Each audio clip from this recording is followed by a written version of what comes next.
Okay na lang yan. Sige na, sige na. Ay, sus! Nay! Ako. Oh, ano anak? Nay, may pumasok ba sa kwarto ko? Abay, ewan ko. Magdamag akong wala dahil na kay Mrs. Rosario ako rumarakit. Bakit? Ano ba nangyari? Nabawasan kasi yung pera ko dito sa money organizer. Ano?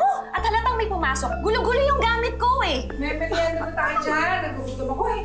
Tita, pumasok ka ba sa kwarto ko? Hindi. Bakit ako papasok sa kwarto mo?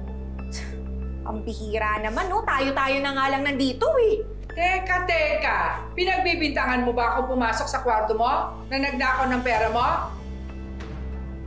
Masama yung ginagawa mo, Arlene! Bakit hindi ang tanungin mo itong kapatid mo, si Bingo? Alam mo bang nakita ko to, nahuli ko, na may nililigawan? Baka siya kumuha ng pera mo at ginagamit niya sa panliligaw niya. Oo, sige, aminin ko. May nililigawan na ako. Pero promise ate, hindi ko magagawang kupitan ka. Ginagamit ko yung mga natira sa baon ko.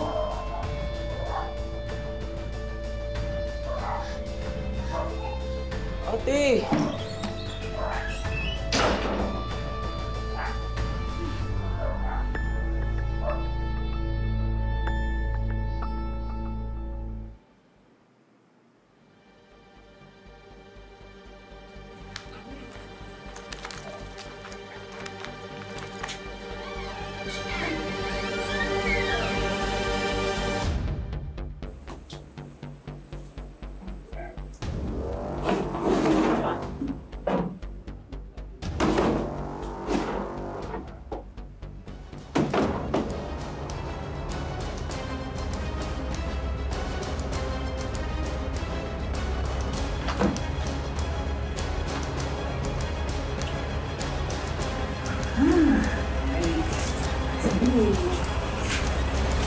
O, Pastor, ito po yung aking ikapo.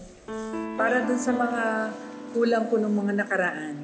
Salamat talaga. Thank you din po sa pagtanggap niyo sa akin dito. Mga sisters! Oh, ano?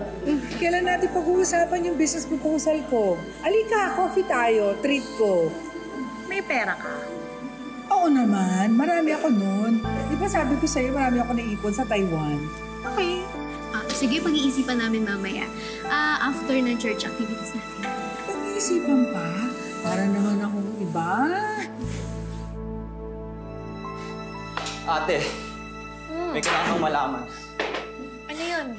Nangiram kasi ako ng hidden camera sa kaibigan ko para malaman mo kung sino ang ngupit sa money organizer mo. Oh, tapos? Tingnan mo yung na-discover ko.